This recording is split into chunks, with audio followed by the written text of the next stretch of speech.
Dear students, ہم chapter the Delhi Sultans کر رہے ہیں۔ یہ کلاس 7 کا چیپٹر ہے آور پاس سیکنڈ سے۔ اس کے کچھ ٹیکسچوئل کوشچن ہم نے اپنی کل والی کلاس میں کیے۔ ہم اب کوشچن نمبر 6 کرنے جا رہے ہیں۔ اس میں what is meant by the internal and external frontiers of the سلطنت۔ سلطنت میں 2 ٹرمز امپورٹنٹ تھی، ایک تھا انٹرنل اور ایکسٹرنل۔ تو ان کا کیا مطلب ہوتا تھا؟ So the internal frontier means the hinterland of the garrison towns. Inter کا مطلب جو اندر والا حصہ ہوگا، یعنی کہ چاروں طرف دیوار ہوتی تھی اور بیچ میں شہر بسا ہوتا تھا۔ that was called garrison town. تو the external frontier means the areas beyond the hinterland of the garrison. External والے ہو گئے اب اس گیریسن ٹاؤن کے باہر کے علاقے، آس پاس کے علاقے جو تھے، اس ہنٹر لینڈ کے ساتھ والے جو علاقے تھے ان کو ہم کہیں گے ایکسٹرنل فرنٹیئر۔ تو انٹرنل فرنٹیئر ہو گئے وہ والے علاقے جو اندر تھے گیریسن ٹاؤن کی، یعنی کہ قلعہ ہوتا تھا، اس کے مین گیٹ ہوتے تھے جہاں سے لوگ آتے تھے اور جاتے تھے، تو اسی کے اندر شہر بسا ہوتا تھا۔ تو دوسرا کوشچن ہے اس میں important question, what were the steps taken to ensure that مکتیز پرفارم دیئر ڈیوٹیز۔ کون سے اسٹیپس اٹھائے گئے تھے جن سے یہ انشور کیا جاتا تھا مکتی اپنی ڈیوٹی کرتے تھے پراپرلی۔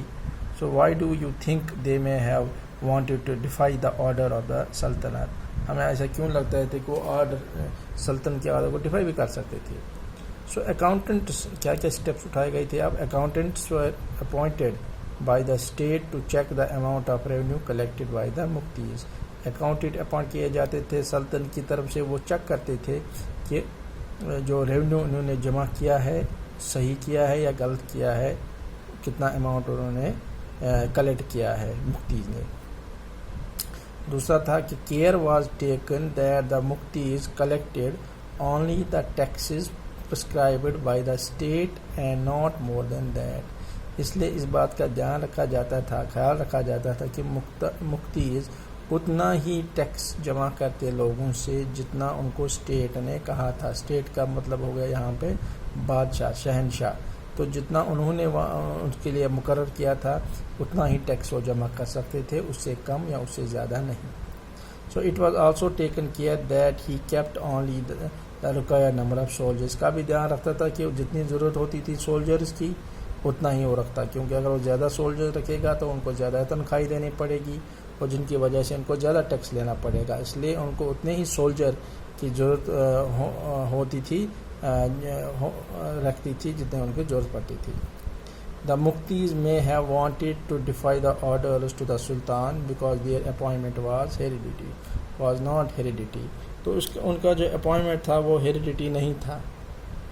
ہیریڈیٹی مینز ہو گیا کہ جو ان کو جیسے دادا پھر باپ پھر اس کے بیٹے کو وہ نوکری مل جاتی، تو ہیریڈیٹی نہیں تھا، وہ ڈیفائی کر سکتے تھے، ان کو اپنی مرضی تھی، ہیریڈیٹی نہیں تھی، یہ کوئی خاندانی نہیں تھا رواج کہ بھائی دادا کرے گا اس کا باپ پھر اس کا بیٹا کرے گا۔